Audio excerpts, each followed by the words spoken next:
If you enjoy horror stories, don't forget to like the video and subscribe for more. New horrors drop every day.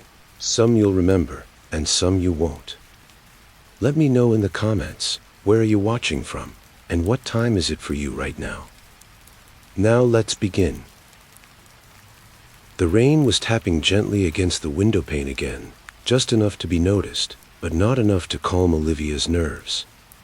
Her apartment was dark, save for the bluish glow of her phone on the nightstand and the faint orange hue from the street lamp outside, bleeding in through the slats of her blinds.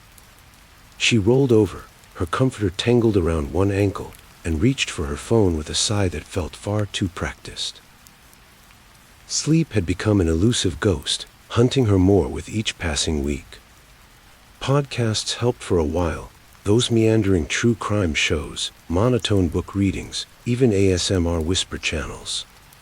But they'd all started feeling too artificial, too aware of themselves, too scripted. Then she'd found Whisperlog. It didn't advertise itself. A weird Reddit thread had mentioned it, buried in a post about sleep aids and strange apps. Only works for some people, one commenter had said. Creepy how real it feels. The app was free. Simple UI. No flashy branding. You signed up, got a random listener ID, and were assigned voice recordings each night. Real stories, real people, the homepage promised. The idea was intimate, raw, unedited voice diaries from strangers all over the world. Some were funny. Some sad.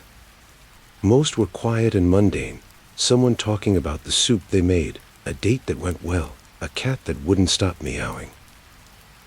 That kind of ordinariness was exactly what Olivia needed. Something real. Something human. Her ID, listener number 349.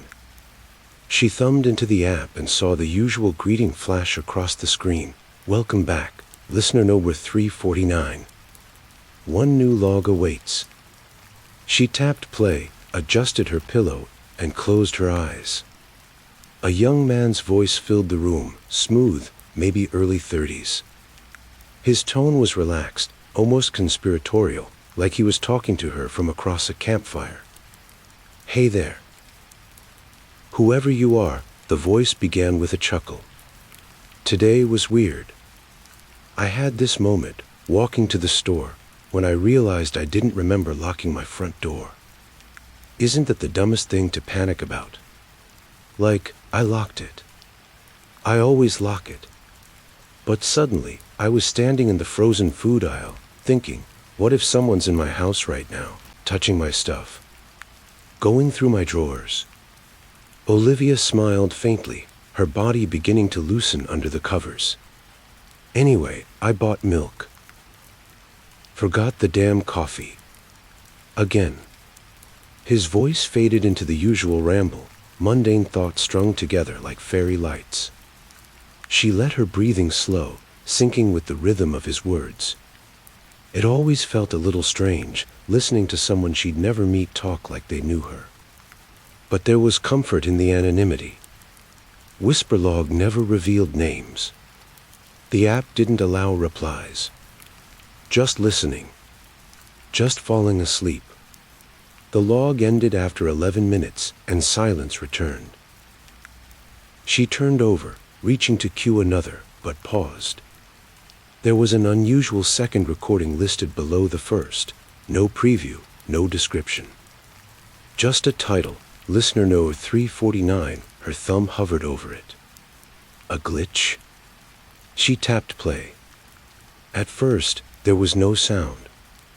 Just static, low, distant, like a tape left running too long. Then a voice spoke. A man's voice again, but different from the first. Slower. Breathy. Measured. Today, you wore a black sweater with frayed cuffs. You pulled at the left one when you were nervous, like during your Zoom call at 2:15. You didn't turn your camera on. Olivia froze. Her eyes opened wide in the dark. You drank half a cup of coffee. You didn't finish it. You left it next to your bathroom sink, remember? She sat up. The comforter slid off her shoulders like dead weight. Her eyes flicked to the bathroom door, barely ajar. The mug was still there. Her heart kicked hard against her ribs. You skipped dinner. Your fridge has 3 eggs, a bottle of sriracha, and expired yogurt. You thought about ordering sushi, but the delivery fee was too high. Her breathing quickened. Her mouth was dry. The voice was still going. Calm. Knowing. You turned off your bedroom light at 11:47. You laid on your right side. Then your left. You checked your phone. Scrolled for 5 minutes. Opened Whisperlog. She gripped the edges of her sheets as if they could anchor her to something real. You are lying on your back now. Her body jolted. You're holding your phone in your left hand. She dropped it. Silence. Then, don't turn around. The words cut through Olivia like a cold knife. Her breath hitched in her throat, every muscle stiffening beneath the blanket. The room was silent now, thick with stillness, as if the air itself had frozen in anticipation. She stared at the ceiling, heart thundering in her chest. Her spine screamed with the tension of resisting the natural urge. To look, to check, to see. But she couldn't. Wouldn't. The voice had sounded too deliberate, too certain, too close. No more words followed. The audio had ended. She reached for her phone again, this time with trembling fingers.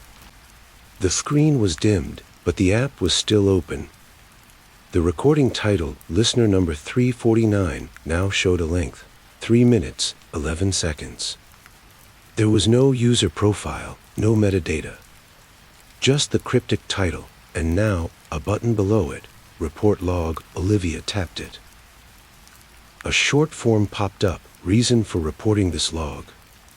Offensive content, sensitive or disturbing material, inaccurate voice data, other. She hesitated, then selected other. Her fingers hovered over the keyboard, unsure of what to even write. How do you explain something like this?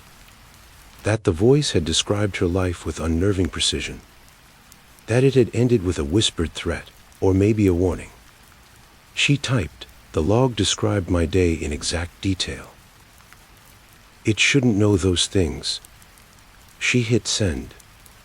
The form disappeared. A dull message replaced it, thank you. We will review this log shortly. She exhaled, not realizing she'd been holding her breath. Still, the voice echoed in her skull like it had been etched into bone. Don't turn around. It didn't make sense.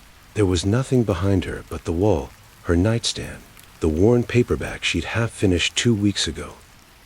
But her body didn't care about reason. Her instincts had rooted her in place, as if moving at all might trigger something hiding just out of view. Finally, she clenched her jaw and reached over to flick on the bedside lamp. Light washed over the room, yellow and warm, but nothing had changed. Nothing was there. Her eyes scanned the walls. The closet. The floor. Empty.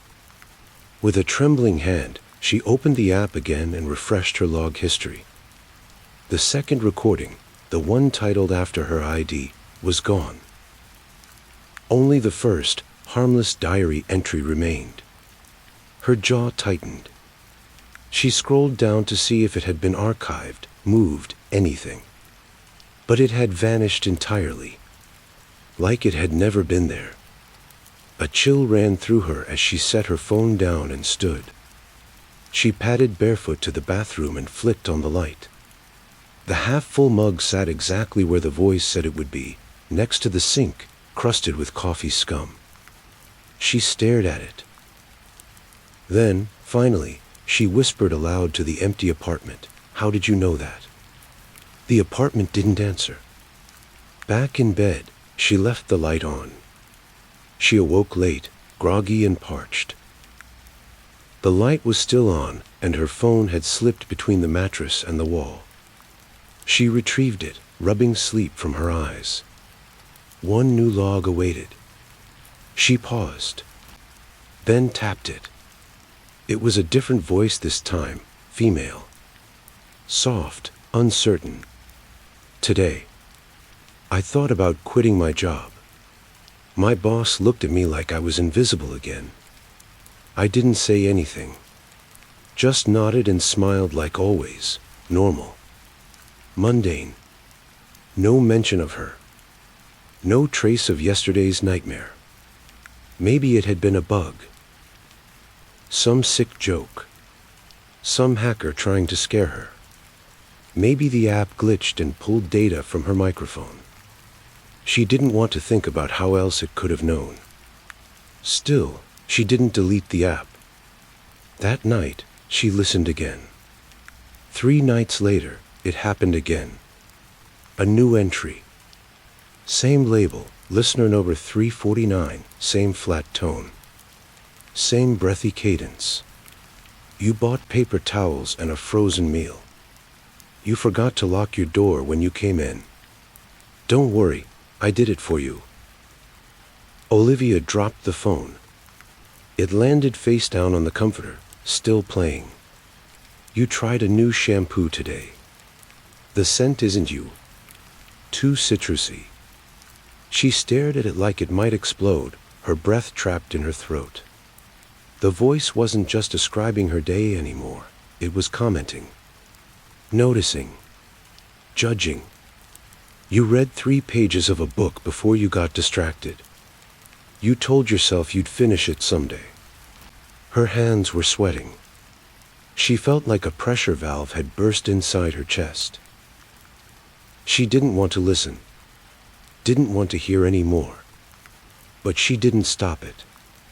The voice, calm and mechanical, continued.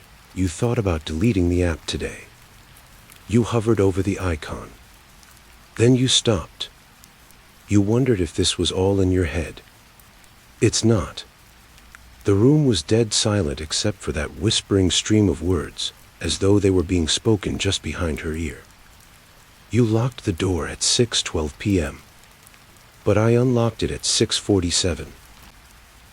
Olivia gasped and sprang from the bed like her skin was on fire. She raced to the front door, yanked the chain, twisted the knob, locked. The deadbolt was secure. The chain hadn't moved. She stared at it like it might suddenly snap open of its own accord. Her mind raced. Was he lying? Testing her? Or worse, had he been there and relocked it? She backed away, every shadow in her apartment suddenly cast in high relief. She looked to the windows. The closet.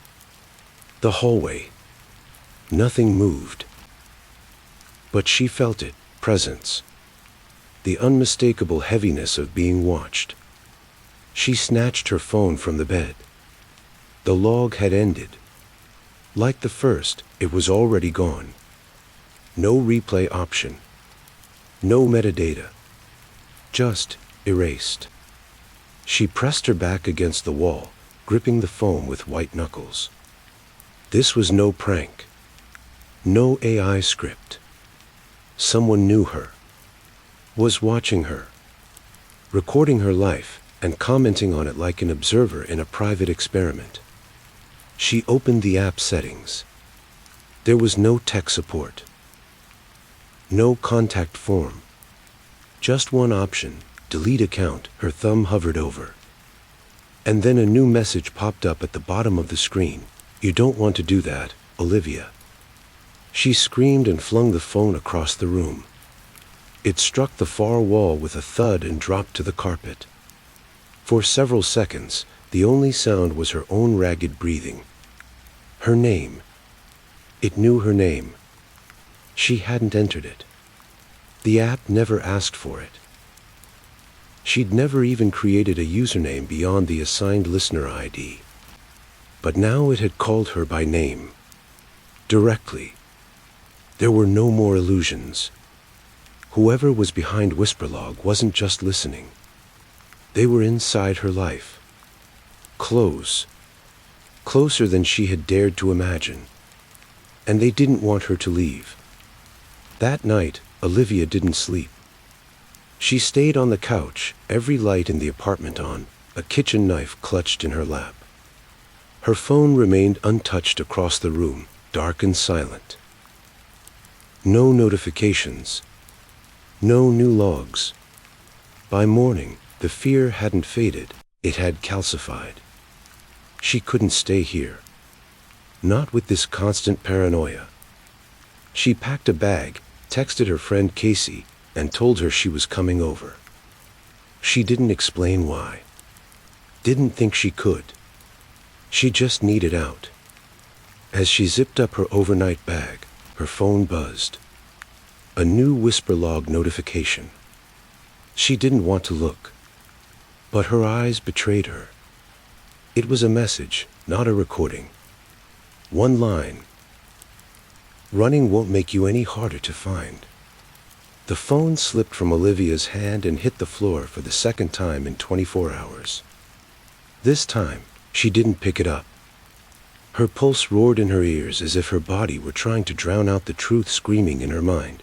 You're not safe here. You haven't been safe for a long time.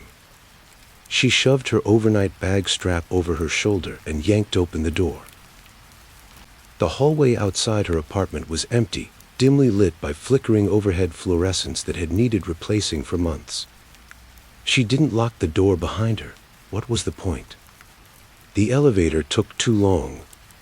She bolted down the stairs instead, 2 steps at a time, her breath catching in her throat.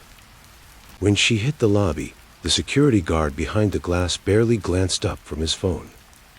"Everything okay?" he asked, blinking slowly. "No," she said, and kept walking. Casey lived 15 minutes away, 20 in traffic. Olivia drove like the devil was in the rearview mirror. She kept checking her side mirrors, half expecting to see headlights following too closely, or worse, a figure seated in her back seat that hadn't been there a moment before. But the road remained empty, save for the occasional commuter. Just another overcast night in the city. Casey opened the door in pajama shorts and an oversized sweatshirt, a spoon of peanut butter still in hand. "Jesus, Liv. What happened?" Can I come in?" Olivia's voice cracked at the edge. "Of course. Come in." She stepped aside. Olivia rushed past her, into the small but cozy apartment, the scent of vanilla and laundry detergent strangely grounding. Casey shut the door, locked the 2 deadbolts, then turned to her with wide, worried eyes. "Talk to me. What's going on?" Olivia sat on the couch, running her fingers through her hair. "It's this app. Whisperlog. It's supposed to be anonymous, like voice diaries from strangers. I've been listening to it to help me sleep." "Okay," Casey said slowly, taking a seat beside her. But someone's been sending me logs. With my name. Describing things I've done. In my apartment. Stuff I never recorded. Stuff I never shared." Casey's face paled slightly. "Like, what kind of things?" "Like the exact time I went to bed. The mug I left in the bathroom. That I unlocked my door and didn't lock it again." She swallowed. "One of the logs said it locked the door for me." Casey blinked. "Wait, what? Are you sure this isn't some weird AI thing? Maybe the app has access to your mic or camera, or..." "It said my name, Casey. It called me Olivia. I never gave it that."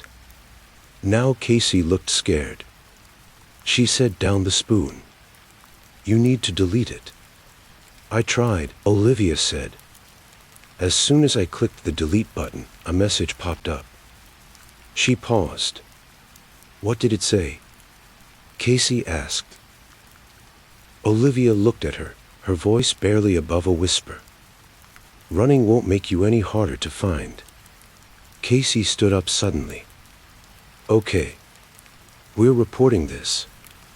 All of it. To the police, to the app store, I don't care who. This is stalking. Digital stalking or hacking or something worse. Olivia nodded slowly. I didn't even bring the phone. Casey looked relieved. Good. Then her own phone buzzed. She glanced down at the screen. Froze. Her face drained of color. Case? Olivia asked. What is it? Casey turned the phone around. A new whisper log notification. Welcome, listener number 350. Casey's hand trembled slightly as she held out the phone, the whisper log notification glowing against the black background like a quiet threat. I didn't download this, she said, voice barely audible. You didn't, Olivia leaned forward. You didn't install the app. Casey shook her head. I've never even heard of Whisperlog before you told me about it just now. They both stared at the screen. Welcome, listener number 350. One new log awaits. Olivia's mouth went dry. Play it.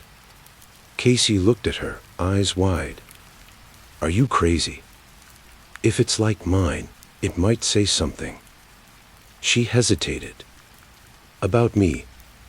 About us. Now. Casey's palm hovered, then pressed play. The voice was the same as before. The slow, whispery cadence. Male. Observant. Intimate. Casey. You let Olivia in at 9:46 p.m. You asked her what was wrong. You held a spoonful of peanut butter when you answered the door. Casey let out a gasp, her hand flying to her mouth. You think you can help her. You think this ends with reporting something. It doesn't. The words came slowly, measured, like a storyteller savoring his favorite chapter. You locked both deadbolts. Good instinct.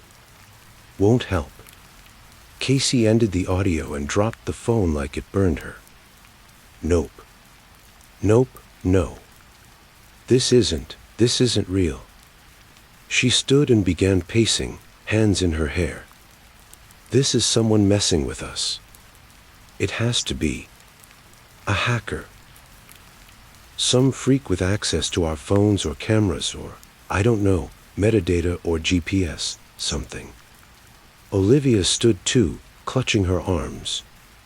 Maybe, she said quietly. But how did it get your number? Your device. Casey stopped pacing. You think I got infected just because you came over? Olivia nodded slowly. Or because I told you. Maybe even just being near me. They both stood there, the weight of those words settling like dust around them. Whisperlog wasn't just watching. It was spreading. Casey grabbed her keys off the counter. We're going to the police. No. The precinct was mostly empty when they arrived, fluorescent lights humming faintly above old tile floors. A bored-looking officer sat behind the front desk, typing slowly. Casey approached first. Hi. We need to report something. A stalking incident. Digital. It's escalating. The officer looked up. Do you have evidence? We have audio logs, Olivia said. From an app. It's called Whisperlog. The officer blinked, then frowned. He leaned forward. What did you say? Whisperlog, Olivia repeated. I'm gonna stop you there. His voice dropped an octave. He glanced over his shoulder, then stood. Come with me. They exchanged a confused look as he guided them to a back hallway, down past the holding rooms to a small, unused office. Sit, he said. They obeyed. He shut the door and turned to face them, arms crossed. You're not the first ones. The air in the small office went still.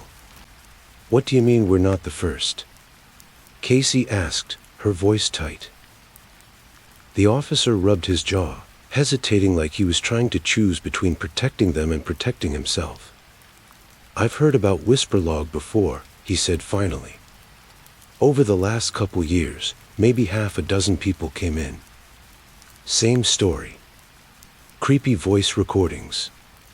Logs that know things they shouldn't.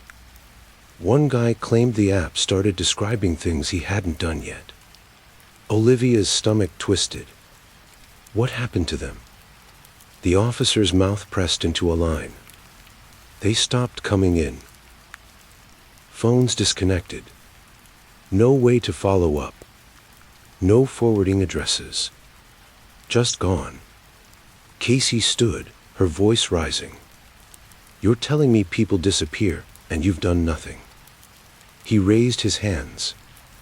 It's not that simple. We couldn't find anything. No trace of the app on their phones once we got them. No developer info. It doesn't show up in the Play Store or App Store when we search. Only appears on people's phones after they claim to have installed it. He looked between them. And now you're telling me it's spreading. Olivia nodded slowly. She didn't install it. It just appeared.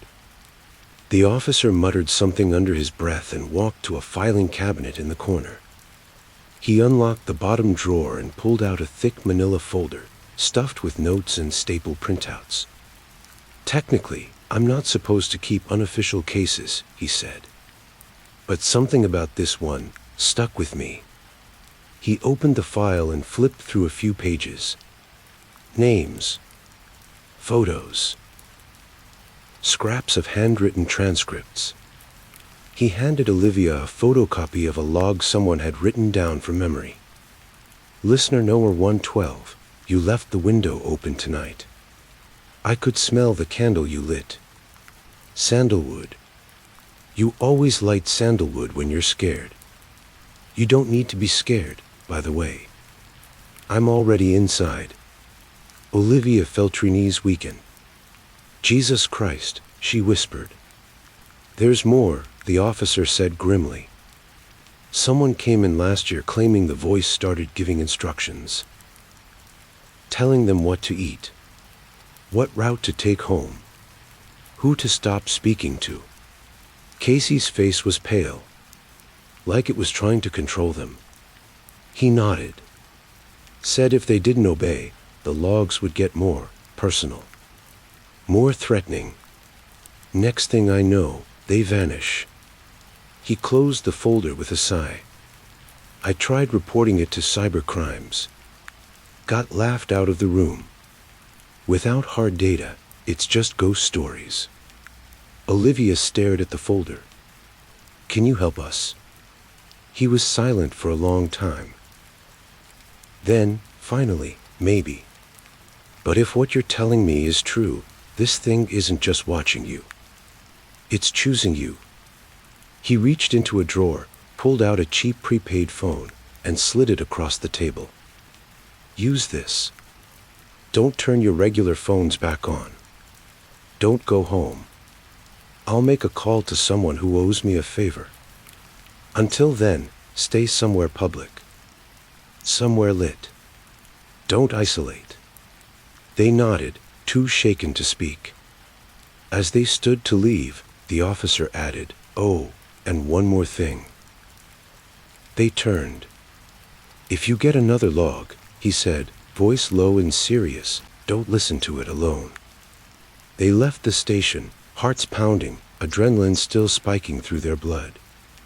The city felt different now, less like a home, more like a stage where eyes watched from every shadow. As they walked toward Casey's car, Olivia's burner phone buzzed. No caller ID. No contact name. Just a notification. One new log awaits. Casey saw the screen before Olivia even said a word. Is that the burner?" she asked. Olivia nodded slowly, staring down at the old prepaid phone in her hand. Its screen was barely legible under the dim streetlight glow, but the message was unmistakable. "One new log awaits." "This thing shouldn't even have apps," Olivia muttered. "No data plan. No connection to my accounts. It's not possible." Casey leaned in, voice tight. "So it's not the phone. It's you." The words hung there like a verdict neither of them wanted to say aloud. Olivia felt something hollow open up in her chest. A crawling sensation under her skin, like the voice, the presence, had been moving closer each time she tried to run. It wasn't just stalking her. It was attaching itself. Casey glanced around. The street was nearly empty, save for a taxi rolling slowly through the intersection. Okay, new plan. We don't listen to it. We go to my place, pack bags, and we leave town. Get out of range, however far that is. Throw this thing off." Olivia didn't answer right away. She was still staring at the message. "One new log awaits." And then, beneath it, another message appeared. A single line of text that made the hairs on her arms rise. "Casey is lying to you." She inhaled sharply. "Liv?" Casey asked. "What is it? What's wrong?" Olivia turned the phone around. Casey read the screen, and her face twisted in a mix of fear and disbelief. "Oh, come on. Now it's trying to turn us against each other. It knew you were lying." "I wasn't lying. It said I wasn't." Casey snapped, stepping back. "Don't let this thing screw with your head." But Olivia was already spiraling. Her mind spun through every look, every hesitation in the car ride over, every moment Casey had picked up her phone before Olivia could see the screen. The app wanted this. Distrust. Paranoia. It fed on it. "Okay," Casey said, more gently. "Okay, listen. Give me the phone. I'll hold it. That way you don't listen to the log, and we don't feed into this bullshit." Olivia hesitated, fingers tightening around the device. "What if it says something again? About you? About me?" Casey held out her hand. "Then we deal with it. Together." After a long pause, Olivia passed the burner to her. Casey slipped it into her coat pocket, zipped it shut, and said, "Come on. Let's go." Back at Casey's apartment, they bolted the locks again and shut the curtains. It was almost midnight. They moved together in silence, Olivia gathering her bag from the couch, Casey pulling a water bottle from the fridge. They were both trying not to look at the phone. Pretending the silence meant the threat had passed. Then the phone vibrated again. Casey didn't take it out. Instead, she said, "You remember that night in college? When we got drunk on that awful boxed wine and watched that cursed DVD we found in a thrift store?" Olivia smiled despite herself. "The one that was just static for an hour?" "Yeah." Casey chuckled. "You convinced yourself it was haunted. I had a right. We lost power an hour later and your toaster caught fire." They laughed softly for a moment. The tension in the room eased just slightly. Then Casey's coat pocket began to ring. Not vibrate. Ring. Old school. A dial tone echoing from inside the burner phone like something out of a 90s horror movie. They froze. "Don't answer it," Olivia said.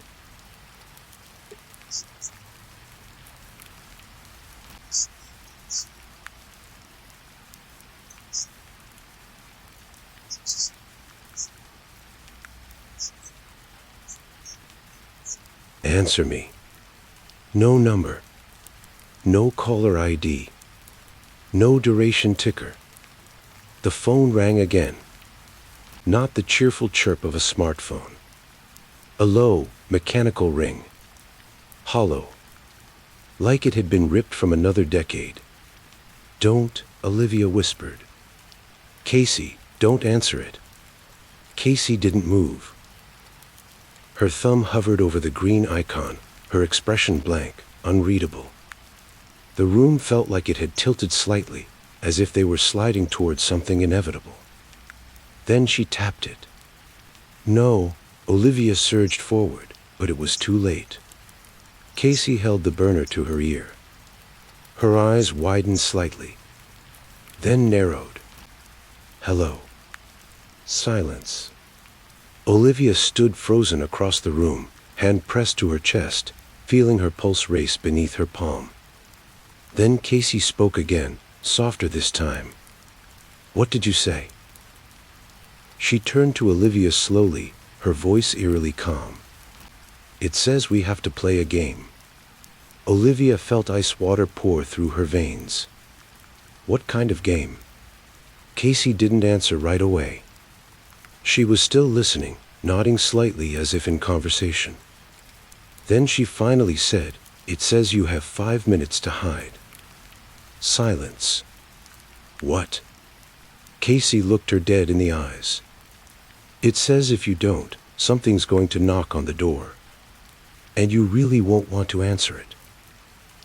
The phone let out a single, final click. Call ended. Olivia felt her knees weaken. This isn't real. It can't be real. Casey tossed the phone onto the couch like it was covered in acid. It is real. They both stared at the apartment door. Nothing yet. No sound. Just the rhythmic tick of the clock on the wall. The hum of the refrigerator. The weight of 5 minutes crashing down like a falling star. Casey grabbed Olivia's arm. "Closet. Now." They stumbled into the hallway, yanking open the coat closet. Olivia ducked inside, pressing herself behind hanging jackets and a plastic vacuum cleaner. Casey stood at the door, eyes scanning the apartment one last time. "Hide," Olivia begged. "Please." "I will," Casey said. "Just don't make a sound." She shut the closet door. Darkness swallowed Olivia whole. She crouched low, hands clutched over her mouth, trying to still her breathing. Outside, the clock kept ticking. 1 minute. 2. 3.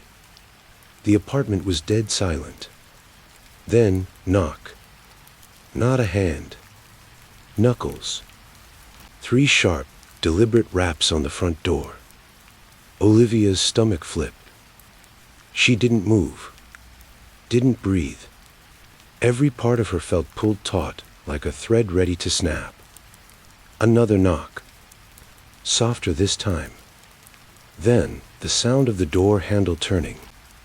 The door handle turned slowly. Click, clack, click. Not fast. Not frantic. Curious. Testing. Olivia's breath caught so sharply it hurt. She crouched deeper into the closet, wedging herself behind Casey's winter coats, as if fleece and cotton could shield her from whatever stood outside that door.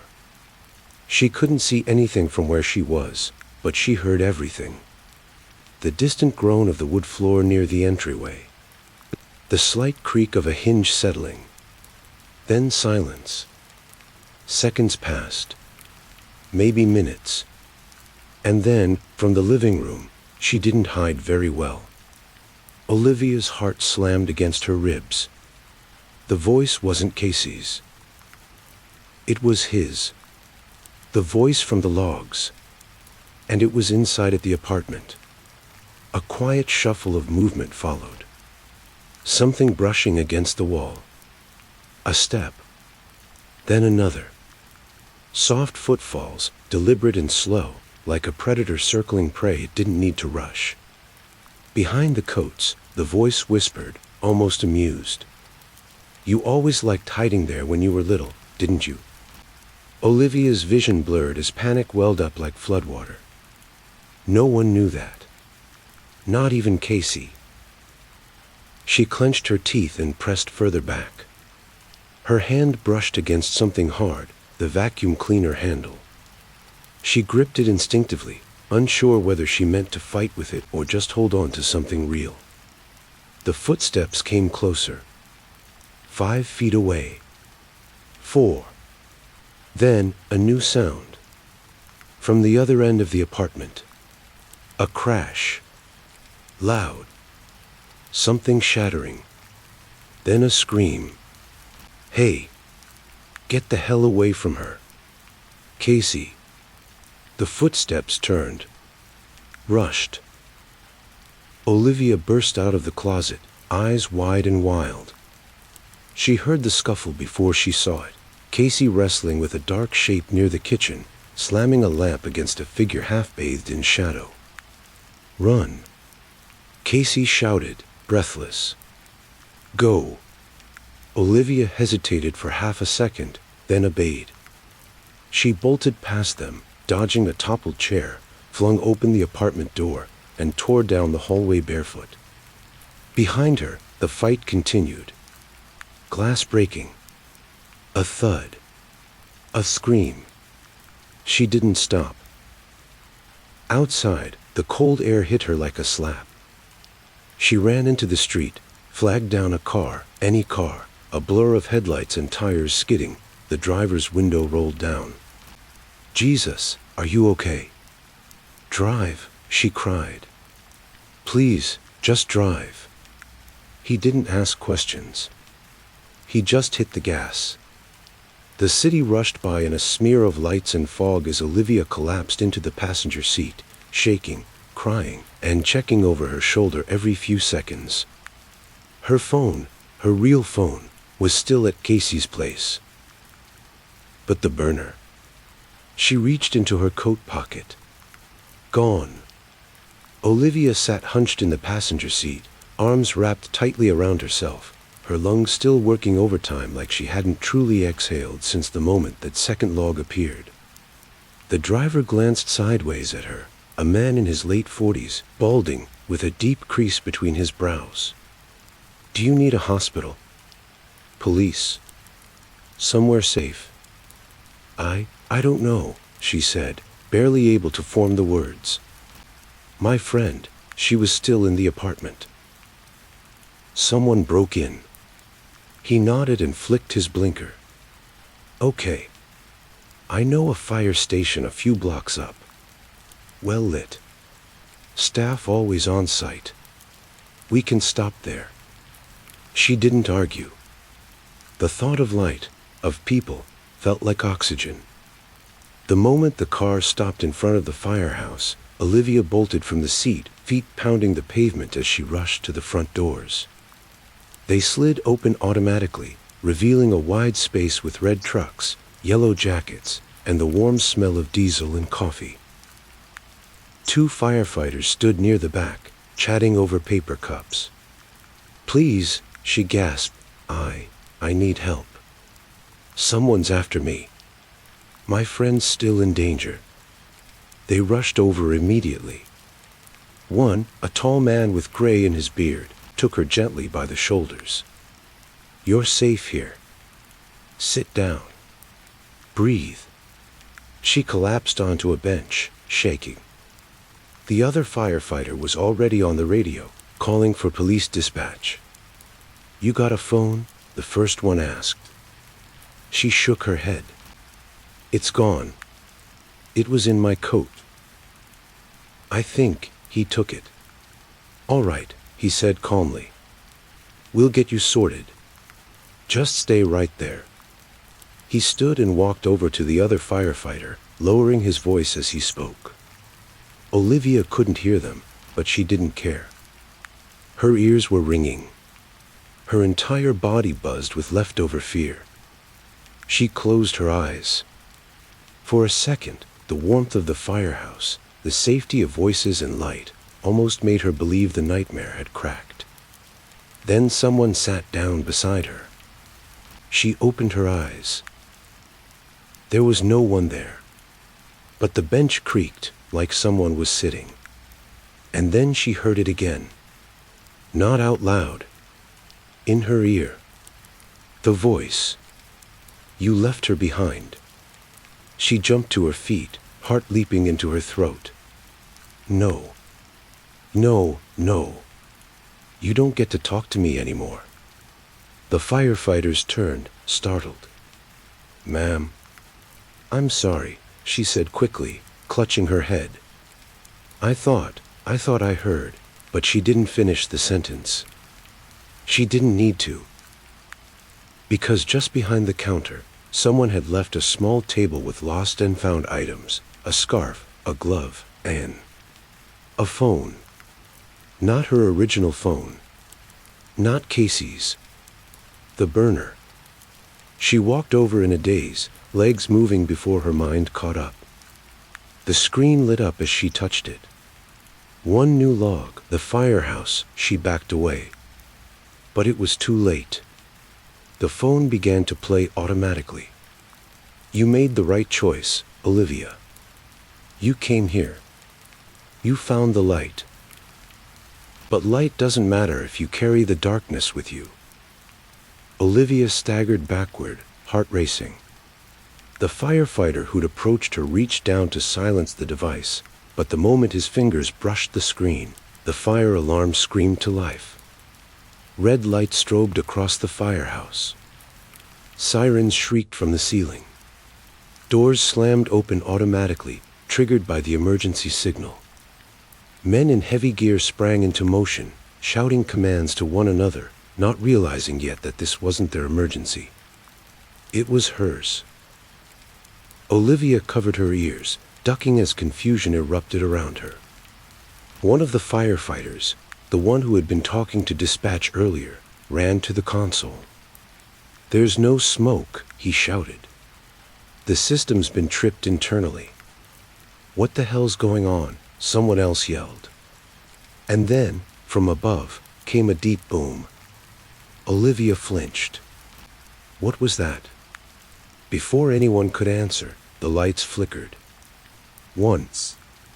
Twice. Then darkness swallowed the room. Just like that, the sirens died. The strobe stopped. And everything went still. It was like someone had thrown a switch, cut the power entirely. Not just the alarms. Not just the lights. Everything. Olivia's pulse pounded in her ears. She turned in the gloom, searching for movement. For a voice. For anything that made sense. And that's when she saw it. A shape in a far corner of the firehouse. Humanoid. Still. Too still. Not wearing firefighter gear. Not wearing anything recognizable at all.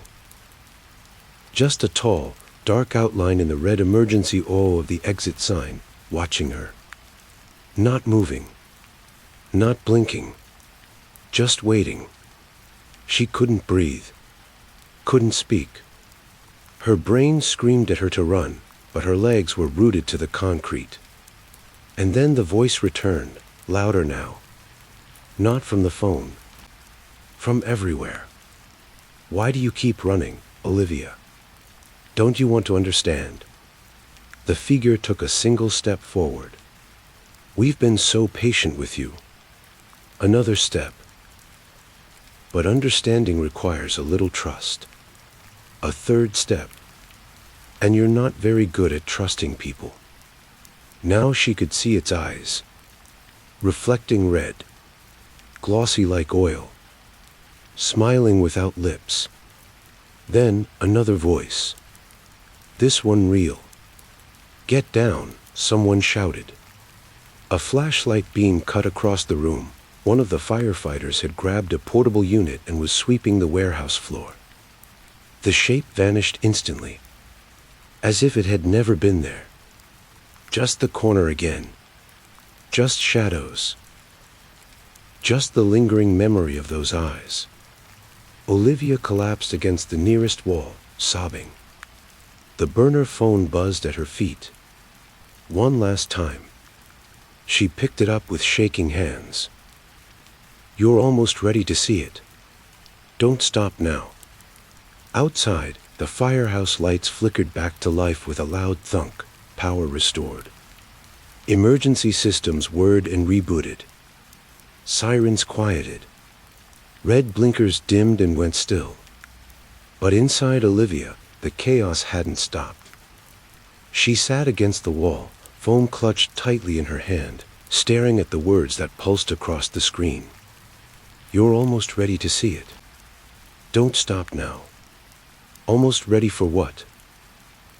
Her mind reeled with the question as the firefighters gathered near the center of the room, trying to make sense of what had just happened. One of them, the younger man who'd handed her the flashlight, approached carefully. Hey, are you okay? She nodded. Lied. Yeah. Just shaken. It's been a long night. He crouched beside her.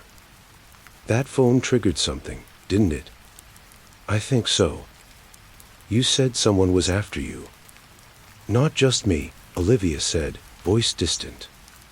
They're in the recordings. Somehow.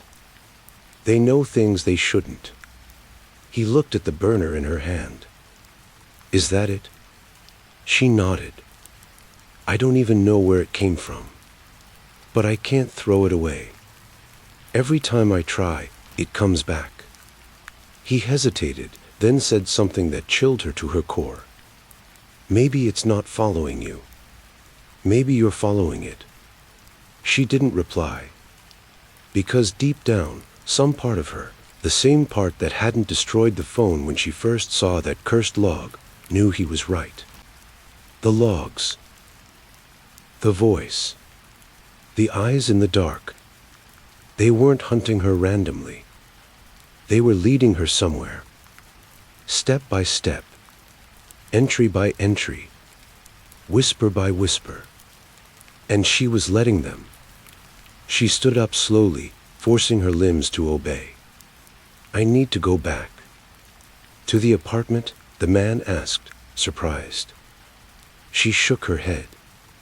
To where it all started. He blinked. Where's that? She looked at him, almost apologetically.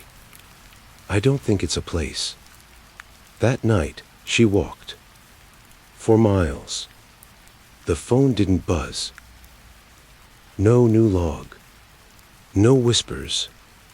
Nothing. It was as if it were waiting for her to take this step on her own. And somewhere around 3 a.m., she found herself at the edge of a park she hadn't visited since childhood. Long, tree-lined paths, swings creaking softly in the breeze, the kind of place that held ghost echoes of laughter and lost time. She didn't know why her feet had brought her there. Until she saw it. The bench. Same as always. Faded wood. Carved initials from bored teenagers. Gum crusted beneath the seat. But now, something rested on the bench's center. An old microcassette recorder. Black. Simple. With a yellow post-it stuck to the top. 2 words, written in shaky pen, press play. Olivia stood frozen under the ghostly orange glow of the park's lamplight, staring at the recorder. Press play. The words were innocent on their own. Familiar, even. But here, now, under this dim light and under the weight of everything she'd experienced, they were ominous. The recorder looked ancient. Splashed plastic. Dust caked into the corners. The rewind button was half broken, and one of the tiny speakers had a dent like it had once been stepped on or thrown. She sat down on the bench slowly, her body heavy and sore like it had aged 20 years in a night. The park was silent around her. Not peaceful. Dead. Even the crickets seemed to have stopped chirping. She reached for the recorder. Her fingers hovered above the play button. A breeze passed behind her, stirring the leaves in a whisper that sounded like breath. She pressed it. Click. For a few seconds, there was only silence. The low, faint hum of a poorly recorded tape. Then the voice returned. But this time, it wasn't calm or theatrical. It was raw, shaky, human. If you're hearing this, then it worked. Olivia's eyes narrowed. This voice, was it her? I don't know where you are, when you are, but I know what's coming. I've seen it. I've lived it. And I've lost to it. The voice trembled. You think you're just listening to stories, that there's someone else's life. But they're yours. All of them. Every log. Every voice. Their reflections. Memories. Loops. You've done this before. Hundreds of times. The tape crackled. Olivia clutched it tighter, heart thudding. A dull ache bloomed behind her eyes. It started with the app. Whisper log. But it's not an app. It's a gate. A mirror. A test. It lets you in, and then it watches. It wants to see what you'll do. Who you'll become. If you'll make the same choices. You always do. Until now. Olivia felt a sharp pain behind her left temple.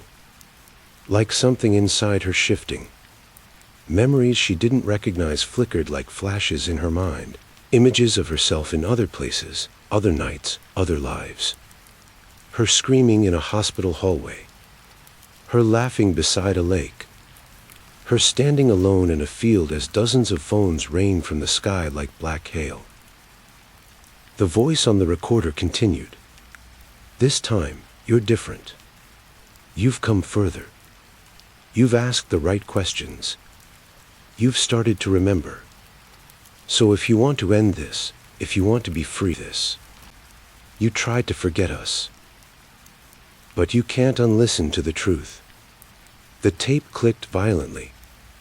Olivia nearly dropped the recorder as a new sound played, distorted, garbled, like a voice run through a blender. It said one word. Run. Branches snapped behind her. Not far. Close. Too close. She spun around, light swinging wildly, and saw movement between the trees. Not one shape. Several. Thin, jerking forms crawling unnaturally through the brush. Heads cocked sideways. Faces that moved like static crawling over skin. Every one of them had a phone in their hand. Lit screens glowing. And every phone played the same voice. Listener number 349, your loop is unstable. Prepare for reset. Olivia backed away, heart hammering, the recorder falling from her fingers and landing softly in the dirt. The static-faced figures were converging, dozens now, emerging silently from the trees, each step mechanical and wrong, limbs bending in ways that suggested they hadn't been made for human movement. Their phones lit the forest with a flickering, pale glow, like candles at a vigil. Except this wasn't a vigil. It was a ritual.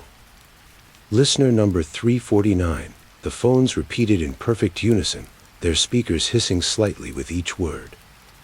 Your loop is unstable. Prepare for reset. She turned and ran. Branches slashed at her arms. Roots clawed at her feet. Her lungs burned.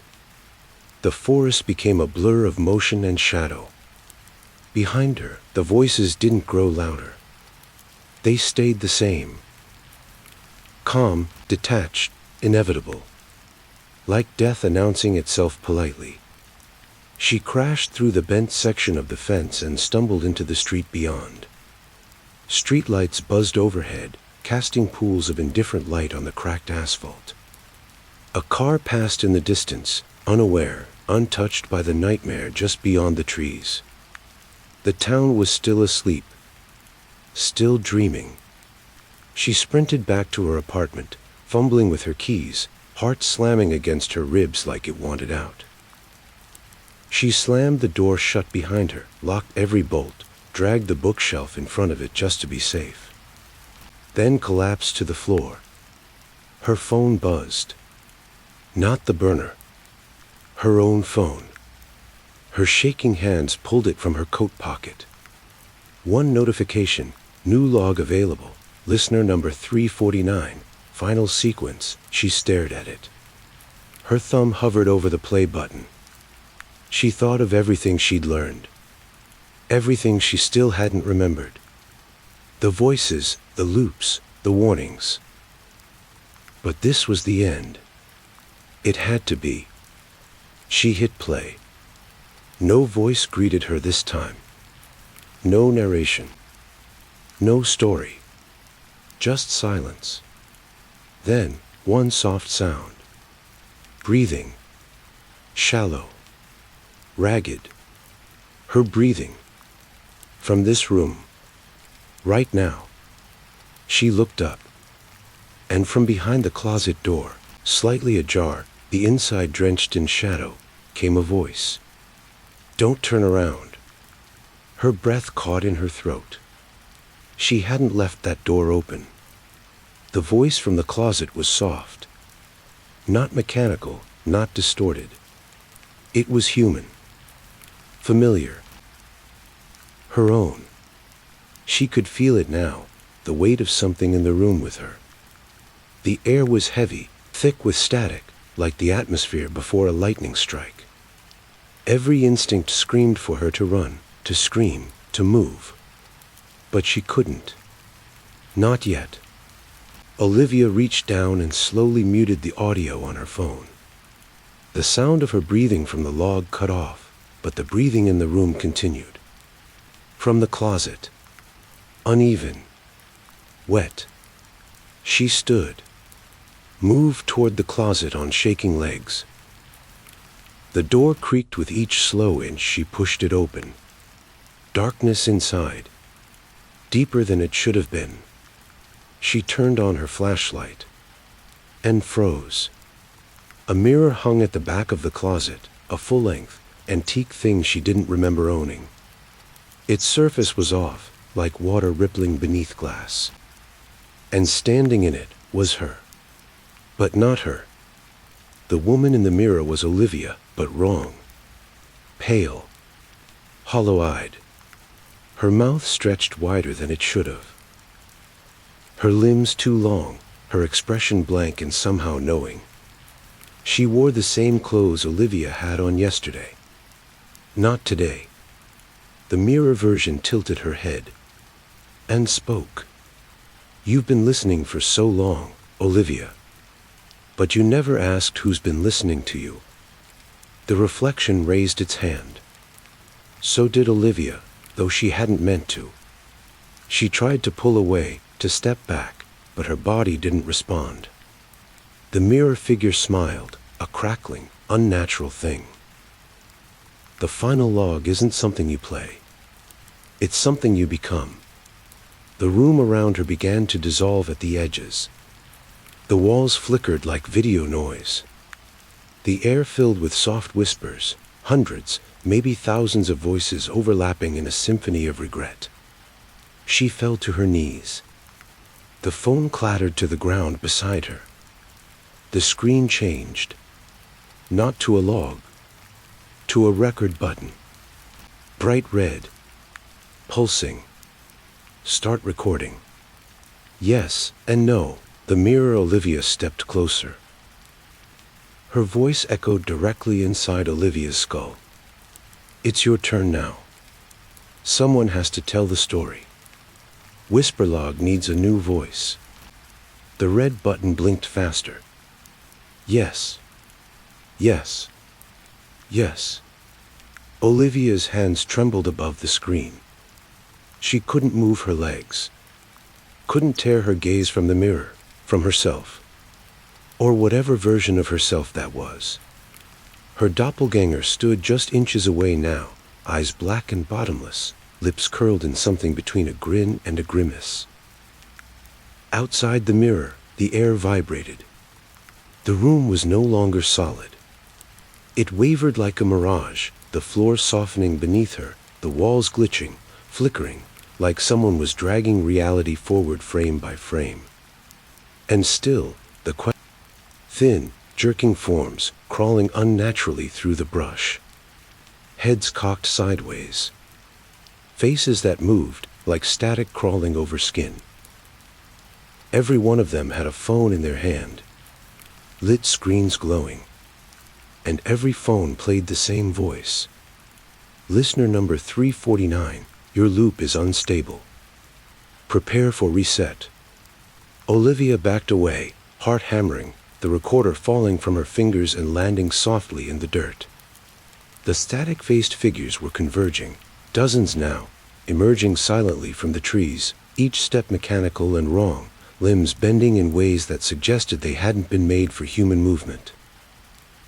Their phones lit the forest with a flickering, pale glow, like candles at a vigil. Except this wasn't a vigil. It was a ritual.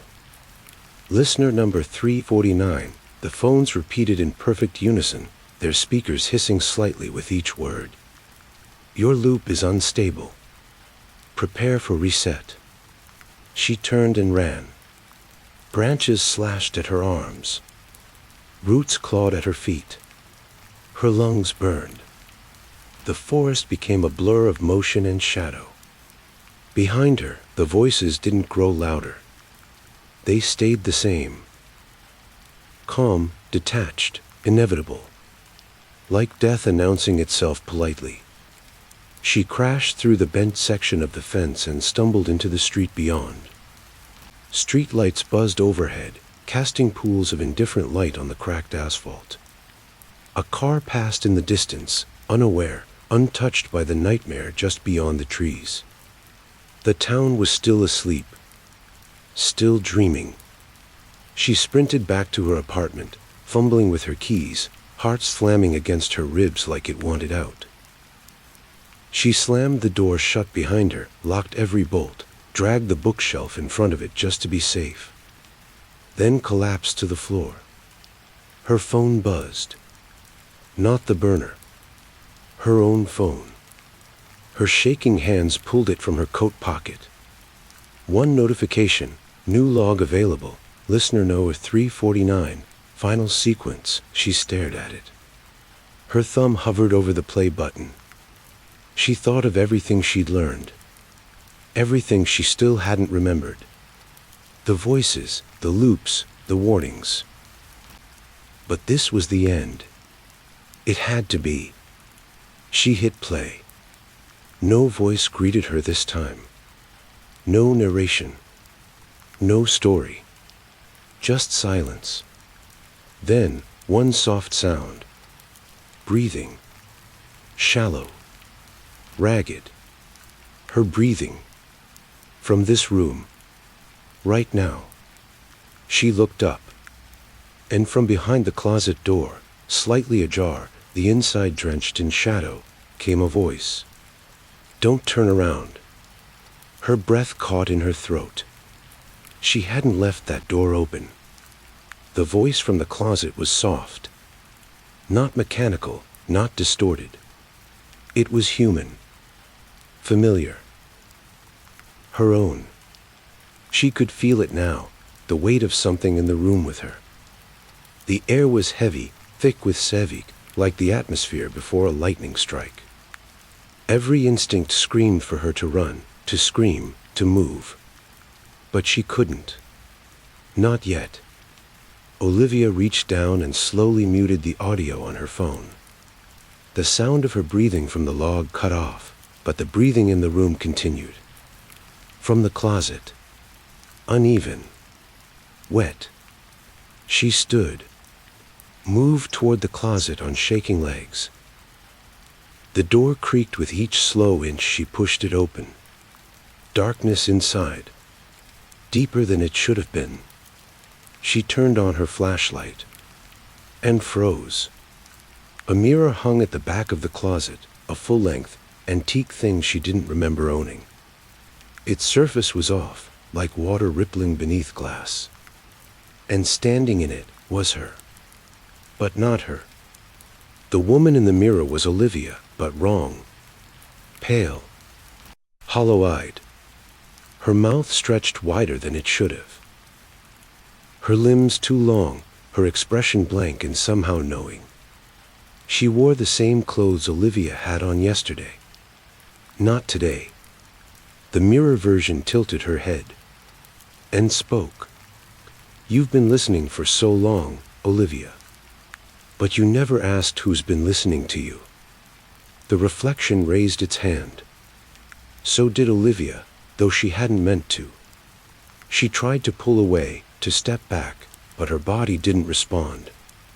The mirror figure smiled, a crackling, unnatural thing.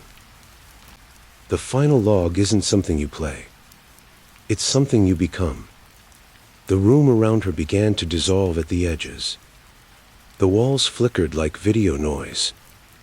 The air filled with soft whispers, hundreds, maybe thousands of voices overlapping in a symphony of regret. She fell to her knees. The phone clattered to the ground beside her. The screen changed. Not to a log. To a record button. Bright red. Pulsing. Start recording. Yes and no. The mirror Olivia stepped closer. Her voice echoed directly inside Olivia's skull. "It's your turn now. Someone has to tell the story. Whisperlog needs a new voice." The red button blinked faster. Yes. Yes. Yes. Olivia's hands trembled above the screen. She couldn't move her legs. Couldn't tear her gaze from the mirror, from herself. Or whatever version of herself that was. Her doppelganger stood just inches away now, eyes black and bottomless, lips curled in something between a grin and a grimace. Outside the mirror, the air vibrated. The room was no longer solid. It wavered like a mirage, the floor softening beneath her, the walls glitching, flickering, like someone was dragging reality forward frame by frame. And still, the question pulsed on the screen, "Start recording." Yes, NO, but the NO was fading. Flickering. Being overwritten. She reached for it anyway. Her finger hovered, desperate, defiant, and pressed NO. Nothing happened. The button vanished. The mirror Olivia left. A harsh, crackling sound like tape spooling the wrong way. "You've already agreed. You agreed the first time. All this running, all this fighting, just echoes. You're already part of the loop." The red record button returned, larger now, filling the screen. Yes was the only option. Her phone vibrated violently. A new voice came from the mirror, not Olivia's. Male. Low. Cold. "Recording will begin in 5, she screamed. Threw the phone across the room. It shattered against the wall. But the countdown continued, from everywhere now. 4, from the speakers. From the broken recorder. From inside the walls. 3, she ran. The door wouldn't open. The window was gone. 2, the floor dissolved beneath her. Not physically, but perceptually, the room peeled back like a curtain and behind it was darkness. A soundscape of whispers and echoes, hundreds of voices speaking in overlapping waves. 1, then, silence. A new room unfolded around her. Blank walls. A desk. A chair. A microphone. A single camera. The kind you'd find in a recording booth. Olivia sat at the desk. She didn't remember walking to it. The microphone crackled to life. A monitor on the wall turned on, showing a familiar layout. Whisper log. Recording in progress, now listening. Listener Noah 591. A voice inside her head said clearly, "Begin your story." Her mouth opened, and she spoke. Her voice came out calm, too calm, detached, as though she were reading from a script etched deep into her bones. My name is Olivia Hart, and I used to listen to Whisperlog to fall asleep. The microphone captured every syllable with eerie clarity, the red ring around its base pulsing in rhythm with her words. She could feel the weight of the listener on the other side. Someone was there, hearing her, just like she had listened so many nights before. I thought they were just stories, that the voices were pieces of strangers' lives, comforting, quiet, harmless. The screen in front of her flashed. Receiving. A small waveform danced across the bottom, like a heartbeat trying to escape the screen. But Whisperlog was never about listening. It was about inviting. Her hands began to move on their own, opening a drawer, pulling out a series of photos. Faded Polaroids. Blurred faces. Hers. Others. And then, her parents. She blinked. They looked young, happy, standing in front of a cabin in the woods she didn't remember visiting. But the date in the corner was unmistakable, August 3rd, 2001. Exactly 24 years ago. Something inside her cracked open. She had been here before. I was the first, her voice continued. The first listener to complete a full cycle. The first to say yes. The first to become permanent. More images flashed on the monitor, old logs, deleted entries, ones with titles like Echo Initiation, Loop Stabilizer Number 0, and Anchor Point, Heart _. She tried to stop, tried to silence herself. But the words kept coming, her lips moving with a will that no longer belonged to her. There are others now.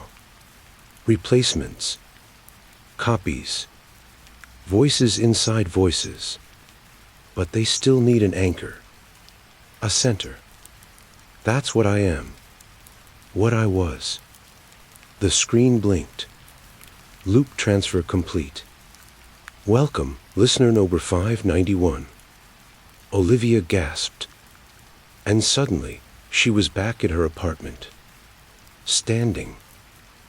Breathing hard. Phone in hand. The Whisperlog app open. A new log waiting. Listener number 591, first entry, her finger trembled. She didn't press play. She didn't have to. Because on the other side of the world, in a different apartment, another pair of hands did.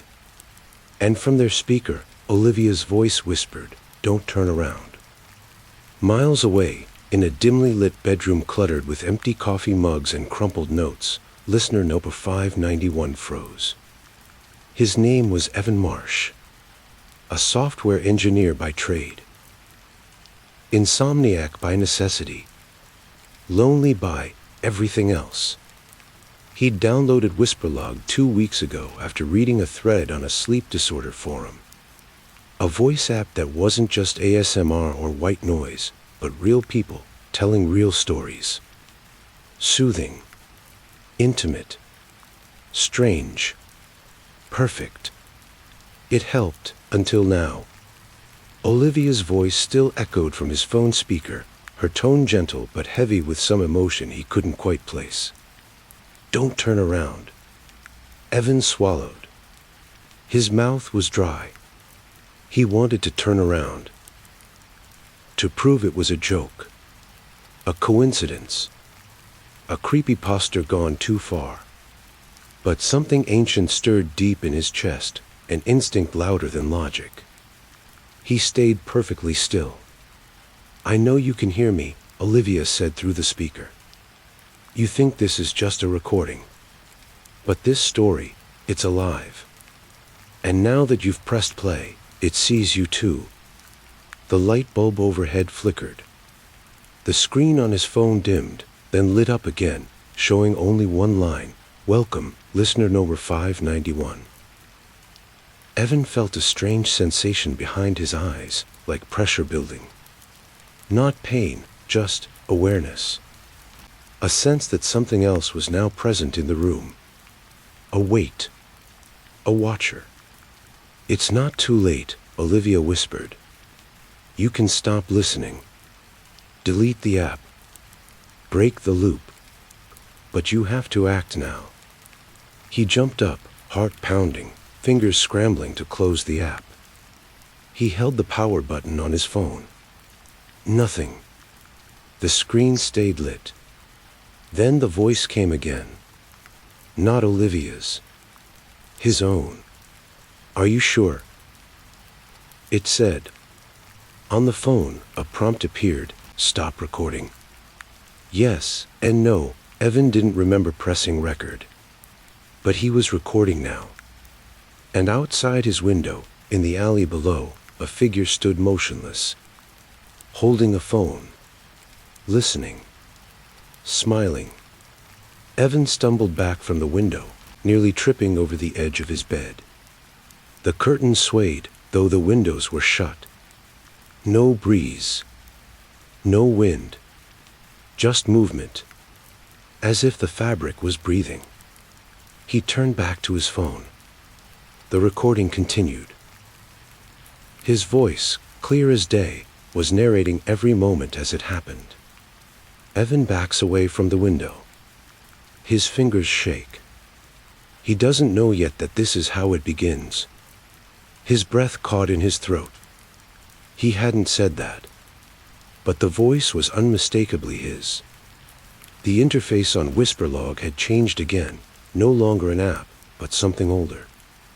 Terminal lines. Glitching fonts. Underneath the waveform of his voice, a file name scrolled, loop_591_initiated. He tried holding the power button again. Nothing.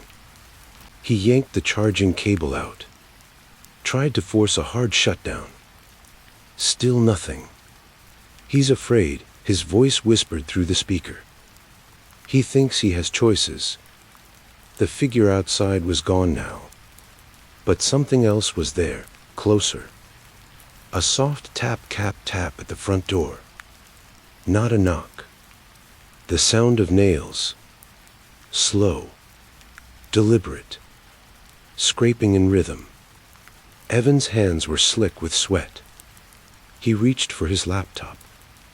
Maybe he could wipe the phone, run a system override. But as he opened the lid, the Whisperlog screen blinked into life on his laptop too. It was spreading. The tap at the door became a knock. Then another. Then, Evan. A voice. Soft. Familiar. He stopped breathing. It was his mother's voice. She'd been dead for 3 years. "Evan, honey, open the door. I made your favorite, tomato soup with grilled cheese." His hands went numb. He hadn't told anyone that it was his comfort food. Not in years. Not online. No one could have known. Except. Maybe someone listening. He approached the door, slowly. Each step echoing louder than it should have, as if the room itself was amplifying his dread. He leaned in.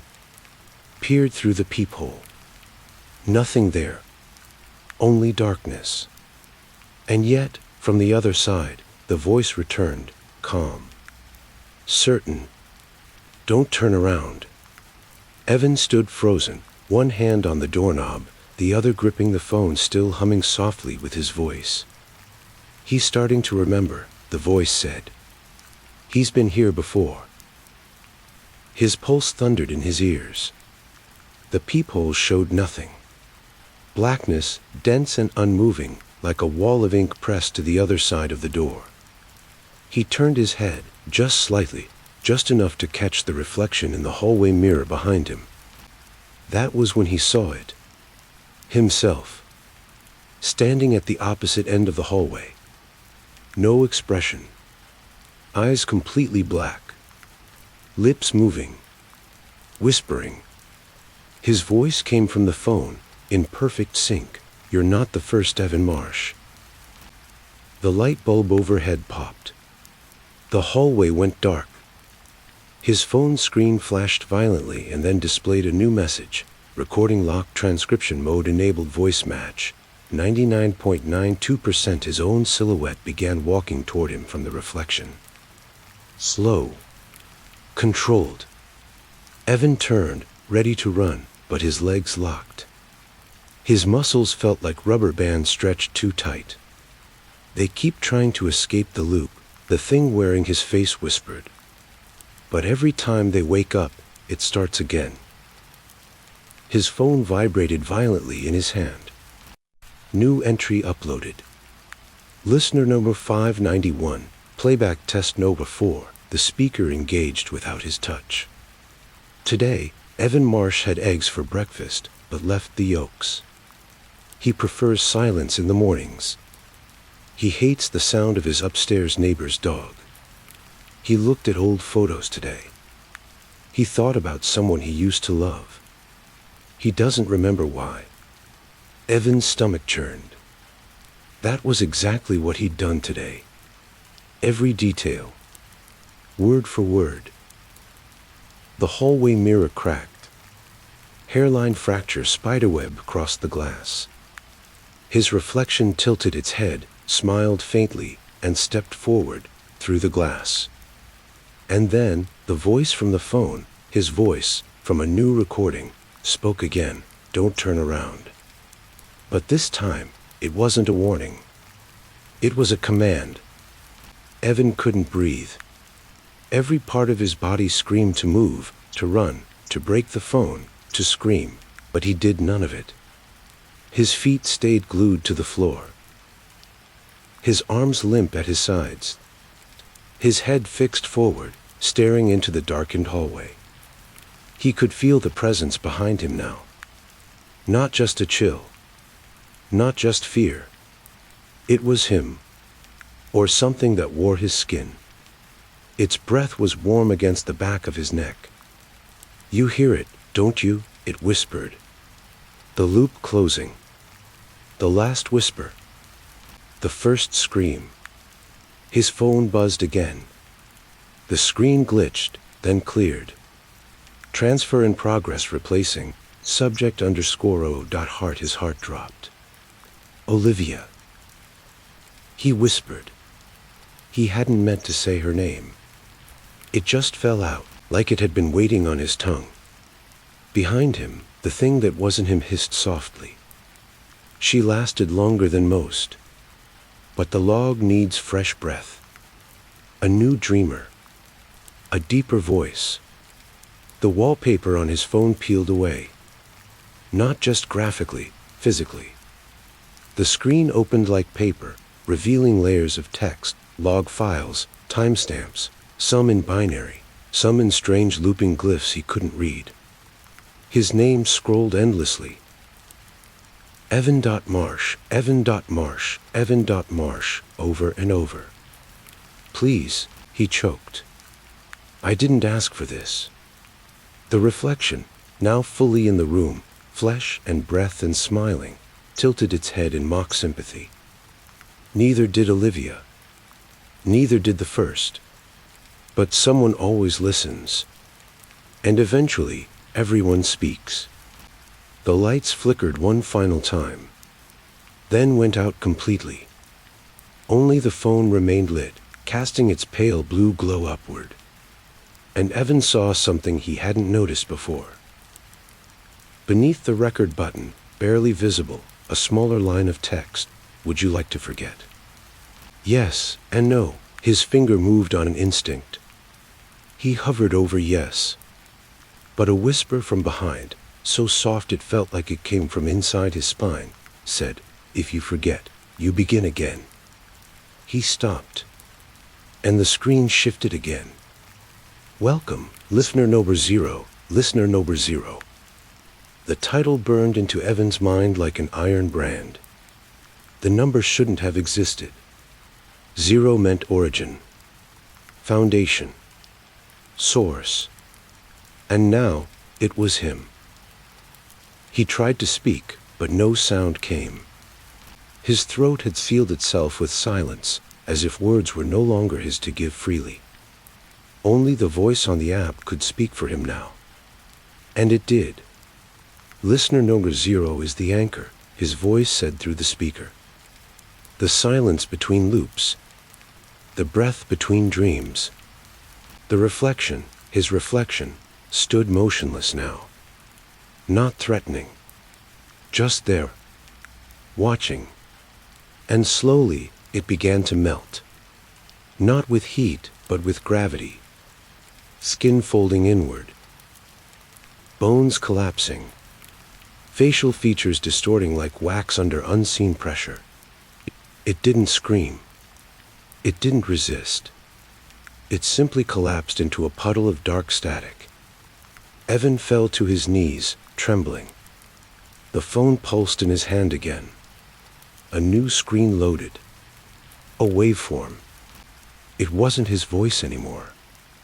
It wasn't Olivia's. It was someone else. Unfamiliar. Soft. Nervous. A woman. Hi. I don't know if anyone actually listens to these, but I guess I'm listener number 735 now. I downloaded Whisperlog last night. It's kinda creepy, but comforting, too. I don't know. I like hearing other people talk. It makes me feel less alone. Evan's eyes widened. He could see her. Her apartment. Her expression. The little clock on her desk, 3:17 a.m. The way her lip curled when she was thinking. She sat in bed, knees tucked under a blanket.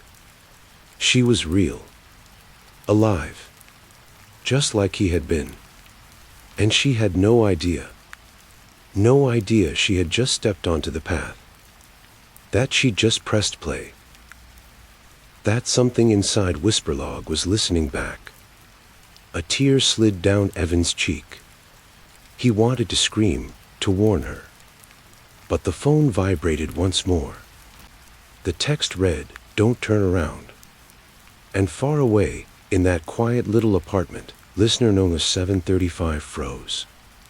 In the soft glow of her bedside lamp, listener known as 735, real name Maya Tran, felt her skin crawl. She paused mid-sentence, her voice caught in her throat.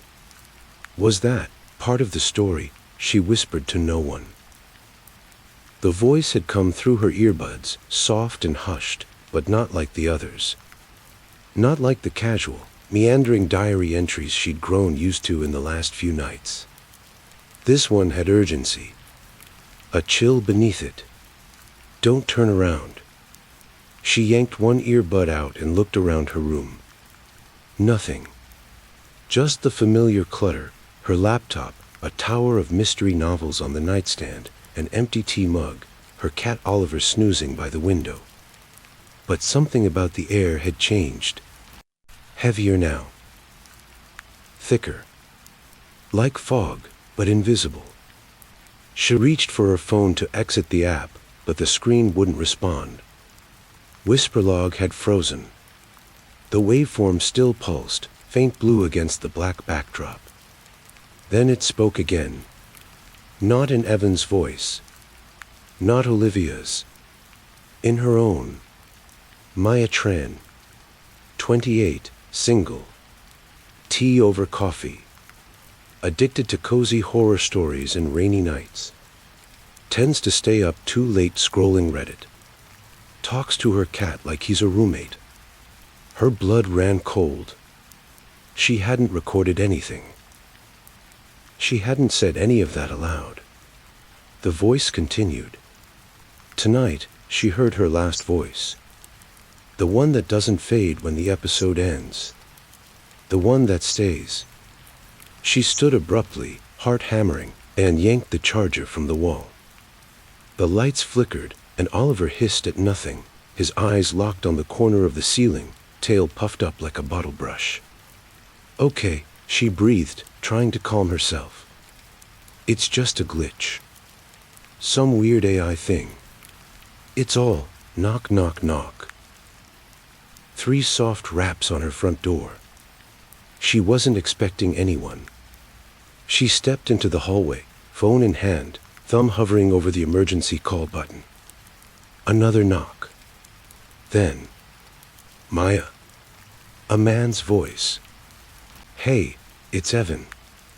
Her hand trembled.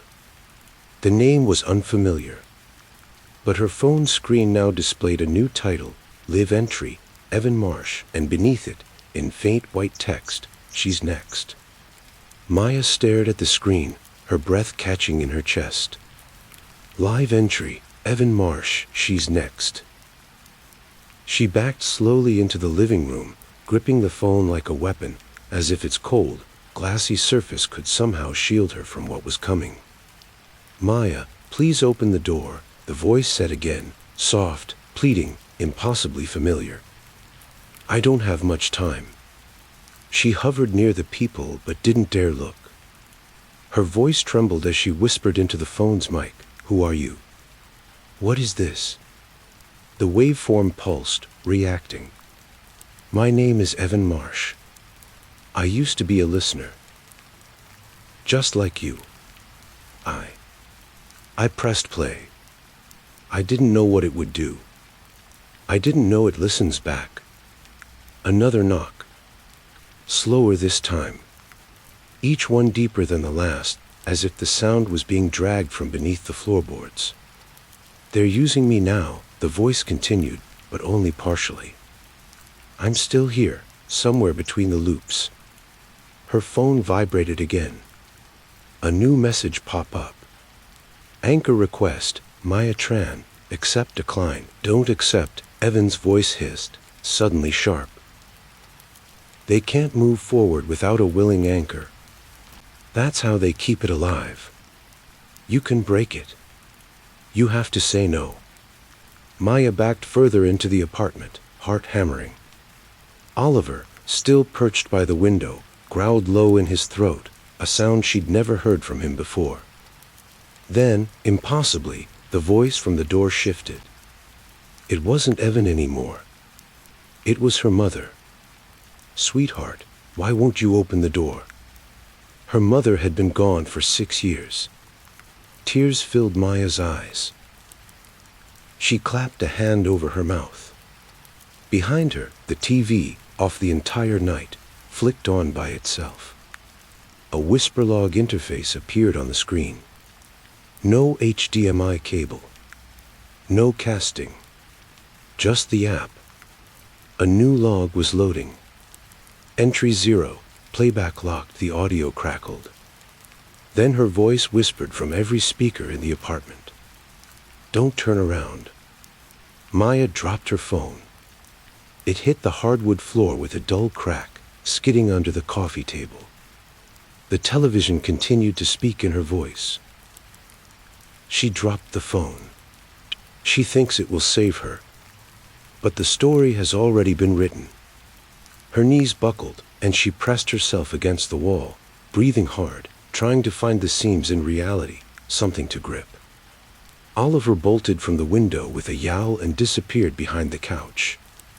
The knock came again. This time, from inside the apartment. She turned her head.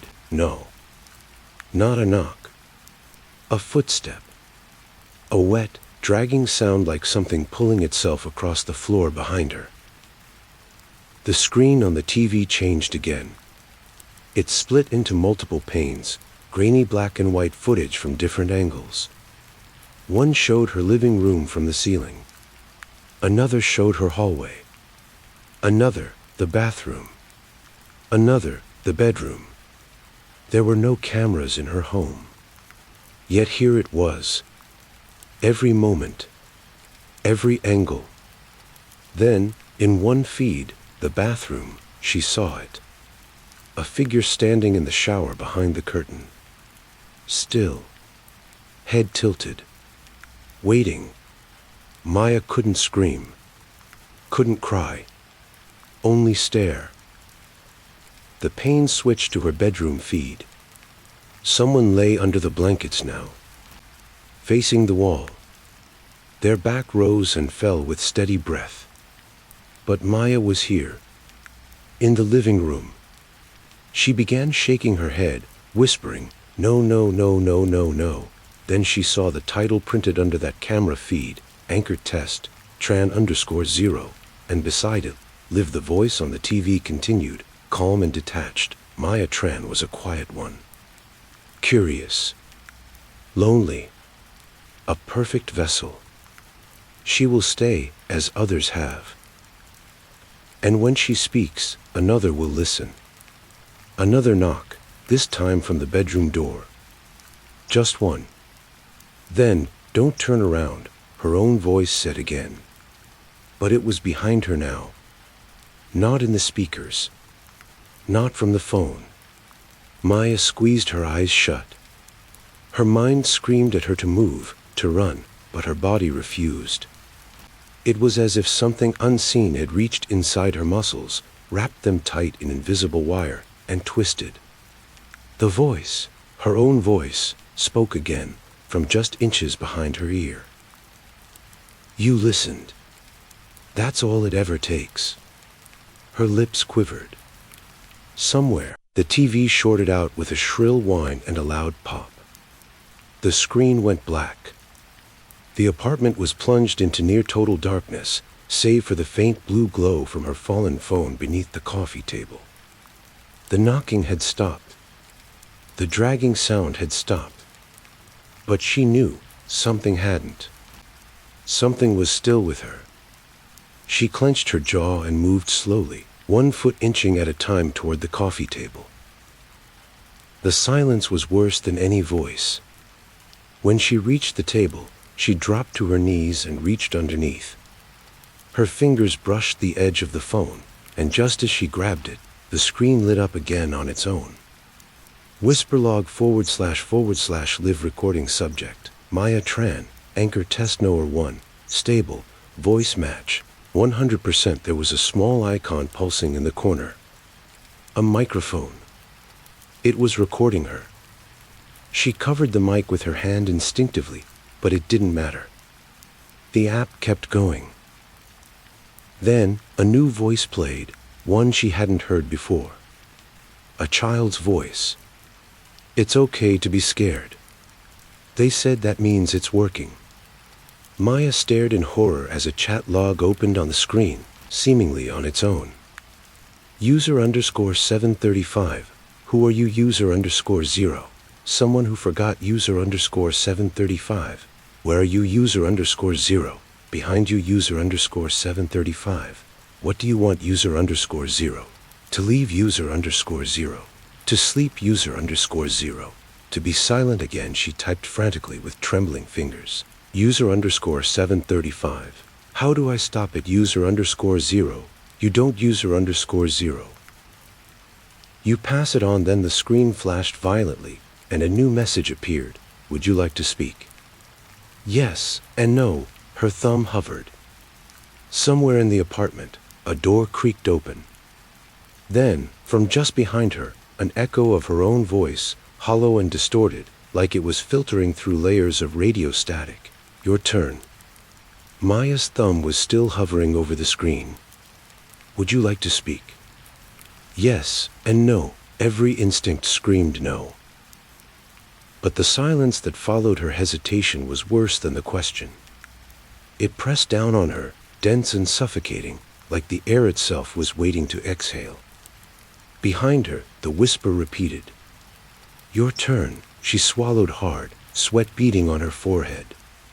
Oliver let out a guttural, human-sounding growl from behind the couch. Not a hiss. Not a meow. A warning. And then silence again. She tapped in O. Nothing happened. The screen didn't react. It flickered once, then again. Then, error. Denial. Unrecognized autoplay initiated. The app launched itself into a new interface.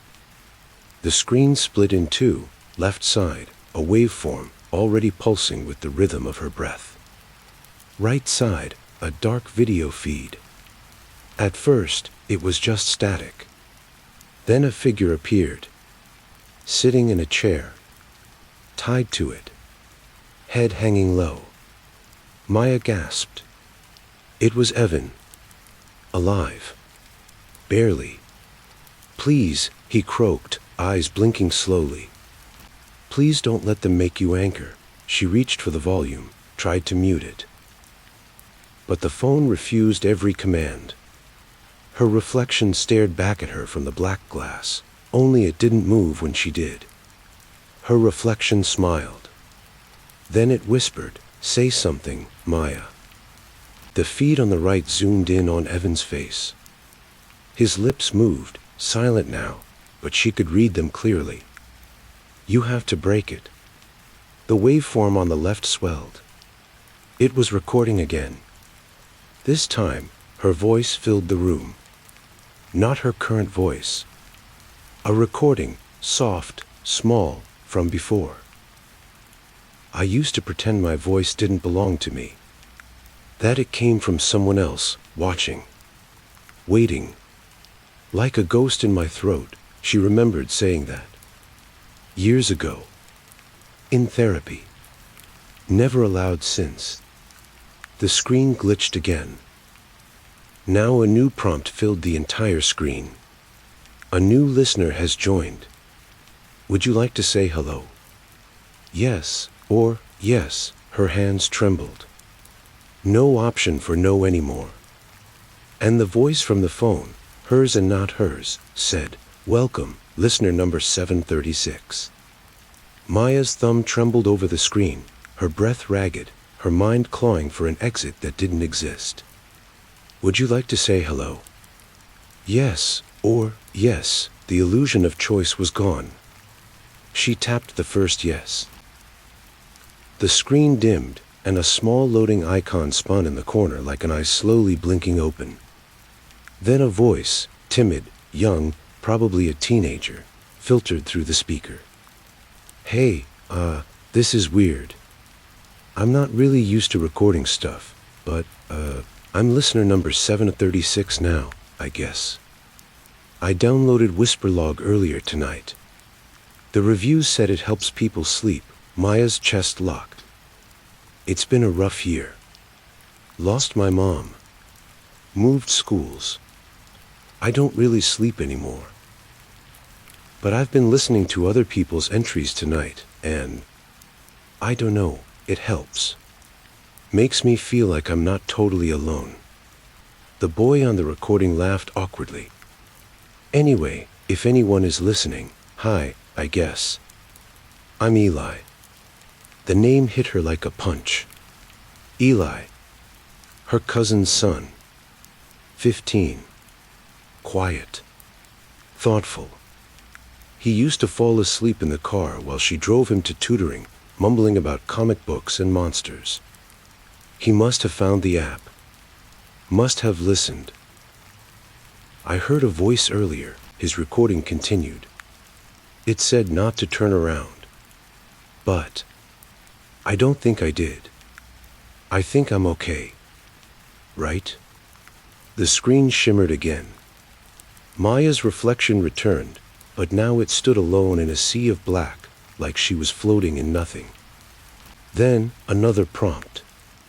"New loop initiating anchor confirmed. Tran_0." Her phone began vibrating uncontrollably, screen flashing with cascading strings of code, images of previous listeners, Olivia, Evan, dozens of others.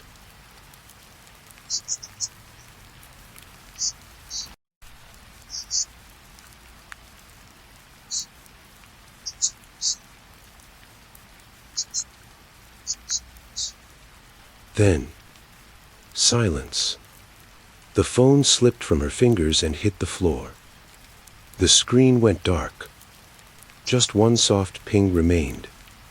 A single line of text, centered on the screen. "Would you like to forget?"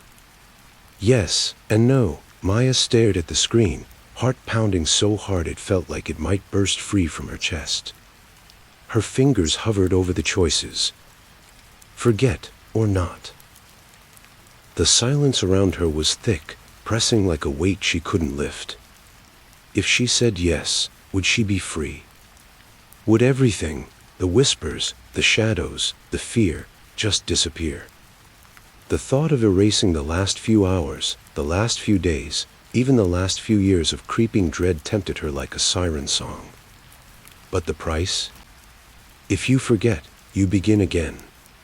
Evan's voice echoed in her mind, haunting, desperate. She couldn't erase this.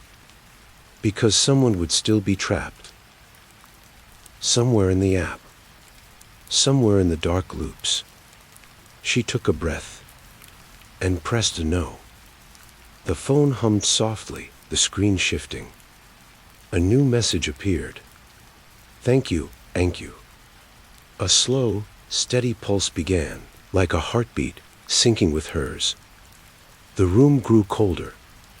The shadows stretched longer. Her reflection in the phone's glass smiled. Not Maya's smile. Something else's. The last whisper. The first scream. The voice she listened to, now listening back. And as the screen went black once more, Maya understood. She was no longer just a listener. She was part of the story. And the story never ended.